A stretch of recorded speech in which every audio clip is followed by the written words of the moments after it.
Third, check the system before debugging.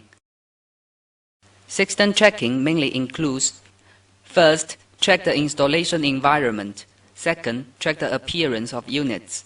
Third, check the refrigeration system. Fourth, check the electrical system. First, check the installation environment. Please check the heat exchange environment and electromagnetic radiant components, etc. All checks should comply with local standards. Second, check the appearance of units. Please check 1. Whether pipeline installation complies with specifications. 2. Whether refrigerant pipes and condensing drainage pipes are thermal insulated. 3. Whether communication cable complies with installation regulation, etc. Third, check the refrigeration system. Before debugging, make sure that the cut-off valves are fully opened.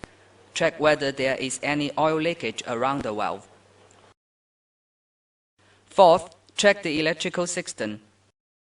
A. Check for high electromagnetic interference, dusts, and acid or alkaline gas in the operating environment. B. Check the surface of power cable. C. Check the power capacity required for the unit. D. Check the installed air switch model, fuse model, and their using methods. E. Check the components in the electrical box.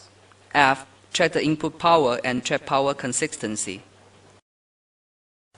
Check phase sequence. After powering on the unit, measure whether the value of power supply is normal. Check communication system.